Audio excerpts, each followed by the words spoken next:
तामिमां पुष्पितां वाचं प्रवदन्त्यविपश्चितः वेदवादरता पार्थ नान्यदस्तीति वादिनः कामात्मानः स्वर्गपरा जन्म कर्म फलप्रदा क्रिया विशेष बहुलां भोगेश्वर्य गतिं प्रति పరిమితమైన అవగాహన కలవారు స్వర్గలోక ప్రాప్తి కోసం డాంబికమైన కర్మకాండలను ప్రతిపాదించే వేదాల్లో చెప్పబడిన సమ్మోహనపరిచే మాటలకు ఆకర్షితులవుతారు మరియు అందులో ఇంకా ఏమీ ఉన్నత స్థాయి ఉపదేశం లేదనుకుంటారు. తమకు ఇంద్రియ సుఖాలని ప్రాప్తింపచేసే వేదాల్లోని ఆయా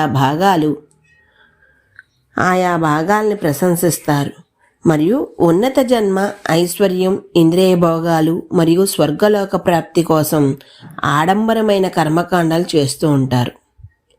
వేదాలు 3 భాగాలుగా విభజింపబడ్డాయి. అవి కర్మకాండ, జ్ఞానకాండ మరియు ఉపాసనకాండ. భౌతిక ప్రతిఫలం కోసం మరియు స్వర్గాది ఉత్తమలోక ప్రాప్తి కోసం ఆచరించే వైదిక కర్మలు కర్మకాండలో సూచించబడ్డాయి. ఇంద్రియ భోగాలు కోరుకునేవారు వేదాల్లోని ఈ భాగాన్ని స్తుతిస్తారు.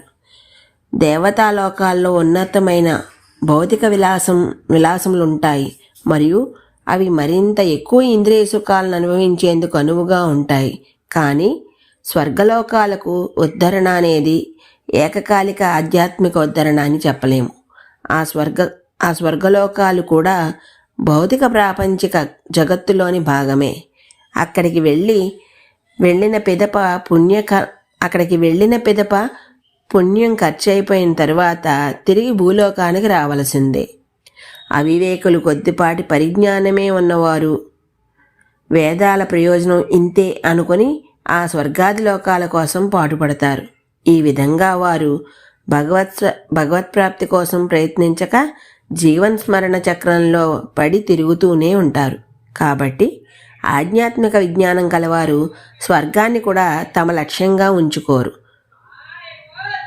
ముండకోపనిషత్తు ఇలా పేర్కొంటున్నారు: స్వర్గాది లోకభోగములను అనుభవించటం కోసం వేదోక్తములైన ఆడంబరమైన కర్మకాండలు ఆచరించేవారు తమకు తామే శాస్త్ర పండితులమనుకుంటారు. కానీ నిజానికి వారు వెర్రివారు. వారికి గుడ్డివారు దారి చూపించినటువంటి వారు.